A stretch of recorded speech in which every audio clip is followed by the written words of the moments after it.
influence a lot of people, nagkaroon ng malaking impact sa humanity, sa society natin, is yung ginawa nila yung bagay nila, ginawa nila yung craft nila, ginawa nila yung trabaho nila, out of love. Pag-ibig! Yeah, man. Yo, they do it out of love. Yo. Pag-ibig sa ginagawa, pag-ibig sa kapwa-tao, pag-ibig sa humanity. Yo, it's like, for example, yung naka-invento ng washing machine. Diba? Bakit niya ginawa yun? Kasi mahal ka niya, bro. Ayaw ka niya mapagod sa paglalaba. Diba po? Para pindot ka na lang. Diba po? Diba kasi gusto niya mapadali yung buhay ng tao. Hindi yung mapadali. Dito. LG life's good. Ganun. Ano pa? Like for example, nagpupursige ka makapagtapos ng pag-aaral sa pagiging doktor. Why? Kasi nakikita mo sa community mo na kunti lang yung naabutan ng education, kunti lang yung nakapag-hospital. Maraming bata, maraming matanda yung nagkakasakit. Namatay na lang na hindi man lang naresitahan, hindi man lang na-check up. So yun, nagpursige ka makapagtapos para makatulong ka sa community mo.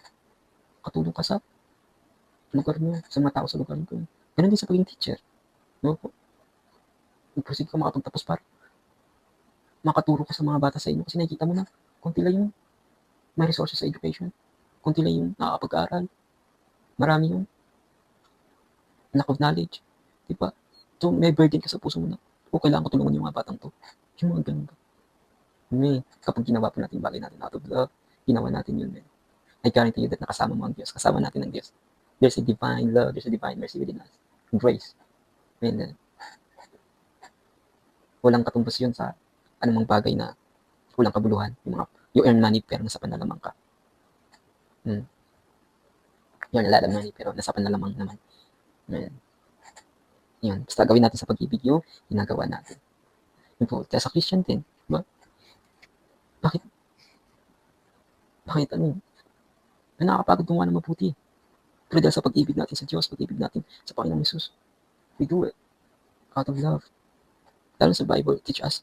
Kompleto na po dun eh. Tuturuan tayo paano ibigin ng magulang, kapatid, diba? Pag-ibig sa bansa, pag-ibig sa kapwa-tao, share sa neighbor. Ito pa, tinuturuan pa tayo dun na ibigin yung mga kaaway natin. Ibigin mo. Ibigin mo yung tao nakasakit sa'yo. Diba? That is difficult, people.